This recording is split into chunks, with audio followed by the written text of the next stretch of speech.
Todo show do Raul Seixas era um ritual coletivo. A plateia só não sabia. A música mais famosa dele não era uma música, era a declaração de uma lei mágica, escrita por um dos homens mais temidos do século XX. Raul Seixas não era só um roqueiro. No começo dos anos 70, ele mergulhou fundo no ocultismo, e não era pose, não era estética para vender disco. Raul estudou de verdade a obra de um inglês chamado Aleister Crowley, o homem que a imprensa da época apelidou de o homem mais perverso do mundo. Tudo começou em 1973. Raul conheceu um jovem escritor que ainda não era famoso. O nome dele era Paulo Coelho. Sim, o mesmo Paulo Coelho que décadas depois venderia milhões de livros pelo mundo. Naquela época, Paulo Coelho estava sendo instruído nos ensinamentos de Crowley por um homem chamado Marcelo Motta, o principal discípulo brasileiro da doutrina de Crowley.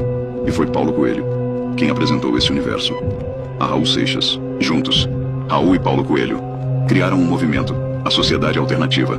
Para a maioria das pessoas, era só o nome de uma música, mas a Sociedade Alternativa era baseada diretamente na Lei de Telema, a doutrina central de Crowley. E a frase mais famosa dessa música: "Faze o que tu queres, há de ser tudo da lei", não era uma frase qualquer, era a tradução exata do princípio fundamental de Telema. Quando milhões de brasileiros cantavam aquilo, estavam repetindo a lei central de um sistema mágico, sem saber. E tem um detalhe que quase ninguém nota.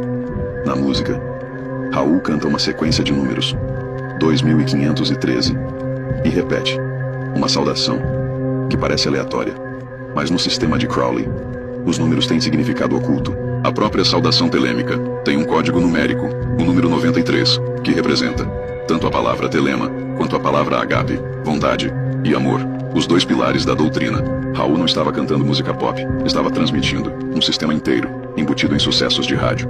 Pensa no tamanho disso.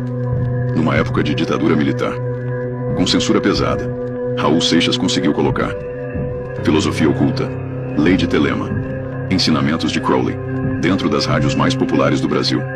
Disfarçado de rock, milhões de pessoas decoraram, cantaram e passaram adiante princípios de um sistema mágico, achando que era só música. E em cada show, quando a multidão cantava junto, de punho erguido, aquilo deixava de ser plateia e virava congregação. Com o tempo, Raul se afastou da parte mais formal daquele mundo. A relação com Marcelo Motta azedou, e Raul seguiu o próprio caminho. Mas o que ele plantou nunca desapareceu.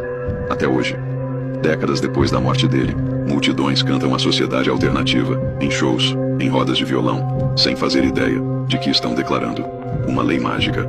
A pergunta que fica é simples: quantas das músicas que você canta sem pensar carregam mensagens que você nunca parou para decifrar? Me segue para mais histórias que ligam o Brasil ao ocultismo e comenta abaixo qual música do Raul você nunca mais vai ouvir do mesmo jeito.